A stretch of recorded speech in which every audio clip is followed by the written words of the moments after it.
soal hadis yang intinya menyebutkan bahwa membunuh cicak atau toke mendapat pahala, baik sekali pukulan 2 kali sampai 4 kali.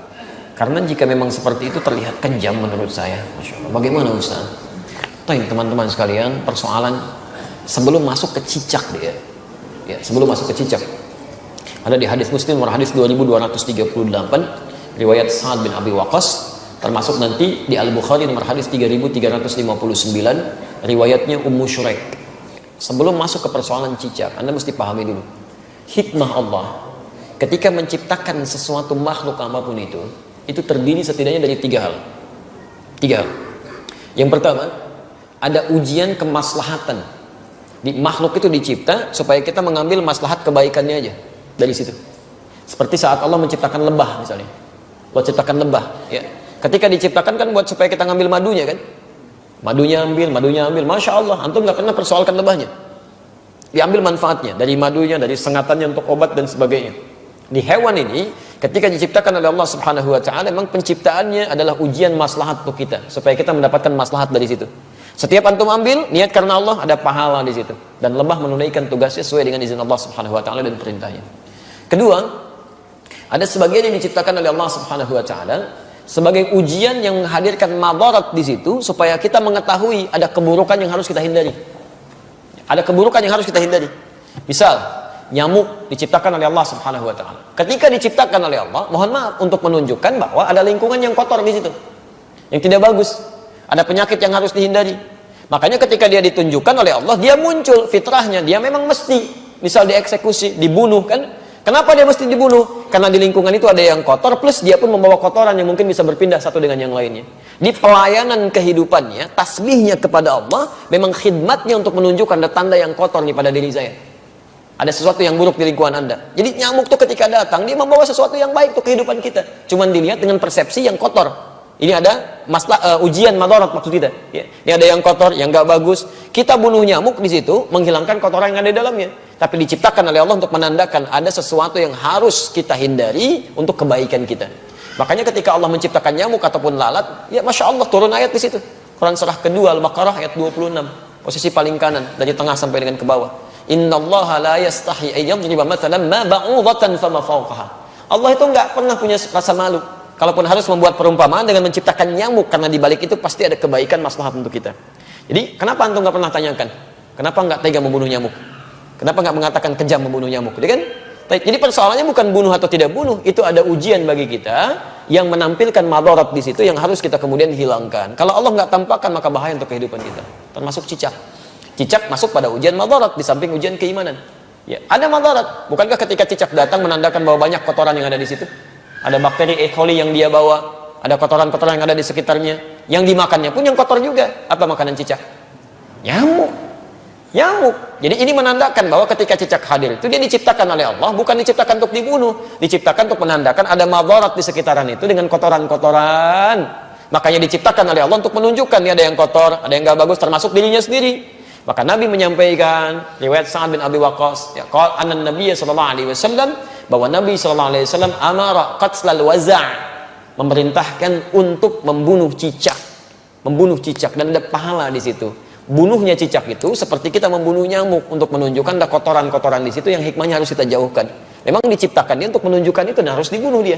Harus dibunuh. Ketika Anda bunuh itu bukan cuma ada pahala di situ, tapi menghilangkan keburukan-keburukan yang mungkin muncul. Termasuk di situ mengusir keadaan-keadaan jin, karena jin senang di tempat yang kotor. Makanya saya bisa katakan kalau ada cicak tuh beberapa tempat, itu jin biasanya ada juga di situ. Karena senang di tempat-tempat yang kotor. Ya, senang di tempat-tempat yang kotor. Jelas sampai sini? Wasamma bi fuwaisiqa, dan Nabi menyebutnya dengan hewan fasik kecil. Hewan fasik kecil. Selain membawa kotoran, dia pernah juga meniup-niup api yang sedang membakar Nabi Ibrahim supaya semakin menyala. Ya, diharapkan jadi dingin dan teduh, ini malah ditiup-tiup oleh hewan ini. Makanya ketika Anda membunuhnya, bukan cuma menghilangkan kotoran, tapi plus ada pahala di situ. Pahalanya di situ dengan sekali pukul ada 100 kebaikan, kan? Berdasarkan hadis riwayat Al-Bukhari dari Ummu Syuraik nomor hadis 3359. Dan terbunuhnya cicak itu menghadirkan bagusnya kebaikan-kebaikan dengan menghilangkan kotoran yang ada di dalamnya. Jelas di sini? Di antum pahami dulu ini hikmahnya. Kalau nggak paham hikmahnya, Masya Allah nanti muncul macam-macam. Wah ini kan melanggar hak asasi kehewanan misalnya kan. Masya Allah. Ada macam-macam lah. Nyamuk kan tuh nggak bilang gitu. Nyamuk kan sama aja. Kenapa nggak bilang antum nyamuk kejam? Ya, membunuh nyamuk kejam, bunuh lalat kejam dan sebagainya. Kalau di nyamuk ada kotoran, cicak juga ada kotoran. Ya, jadi sama aja sebetulnya. Ini yang kedua gambaran keimanan kita untuk mengikuti petunjuk syariat. Ada yang ketiga, ujian yang sifatnya penunjukan karakter. Penunjukan karakter. Misal saat Allah menciptakan monyet, gitu kan? Nah, di Quran surah kedua ayat 65. Ya, lihat kalimatnya. Monyet diciptakan untuk menunjukkan karakter yang muncul pada masyarakat Yahudi. Ya, lihat.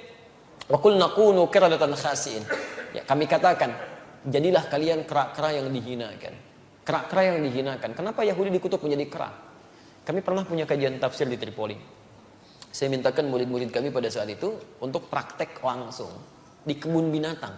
Dan kita pernah ujikan juga di sini dengan sebagian teman-teman di Kiai. Jadi kita praktek tafsir ke kebun binatang. Dibagi kelompok, keluarkan semua ayat-ayat di Quran yang terdapat kata binatang di situ. Ada monyet, ada misalnya maaf unta, ada gajah, ada macam-macam. Terus kita bikin kelompok. Ini kelompok unta, kelompok gajah, kelompok monyet, macam-macam. Analisis. Apa keistimewaan dan keunikan hewan-hewan ini? Dan presentasikan. Saya langsung saja, begitu ada kelompok monyet presentasi, dia sampaikan, Ustaz, ketika kami lemparkan kera itu dengan satu makanan, dia tangkap dengan tangan kanannya begini. Kemudian kami lempar lagi, dia tangkap dengan kirinya begini. Lempar lagi, tangkap dengan kakinya dia begini. Lempar lagi kaki yang satunya lagi. Begitu ada kawanan lain masuk ke situ, dia akan usir, nggak boleh. Tapi kalau dia sudah nggak suka dengan makanan dia akan datang ke tempat yang lain, dia obrak-abrik tempat itu tuh. Mirip kejadian dengan yang sekarang itu. Ya, dia ambil ini, ambil itu, monopoli ini, monopoli itu, bikin orang lain bangkrut, macam-macam dan sebagainya.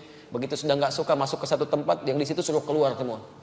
Sama kan, menunjukkan karakter. Ya, menunjukkan satu karakter. Makanya ketika antum keluarkan di Quran tuh nggak mungkin, nggak ada yang kosong dari faidah. Pasti ada kebaikan-kebaikan yang mungkin bisa kita dapatkan. Ya, sama semua yang di laut, yang di atas itu semua bertasbih pada Allah Subhanahu Wa Taala. Hewan yang di darat, hewan yang di laut, ikan. Sebutkan jenis-jenis ikan, ya kan? Masya Allah, ikannya banyak tuh. Antum bisa sebutkan sekian. Kenapa antum senyum? Ini macam-macam nih. Itu aneh-aneh aja. Jangan ingat yang nggak betul lah ya. Kasihan anak itu. Namanya Ahsan. Orang Semarang itu punya masalah dia ya, punya masalah di lisannya. Jangan dicela nih, kasihan. Ya, punya masalah di lisannya, kita harus doakan pada Allah Subhanahu Wa Taala. Dan kalau menemukan kesalahan dalam sesuatu hal, untuk anak khususnya dalam pendidikan di Quran, di Sunnah, itu jangan minta diulang. Jelaskan kesalahannya.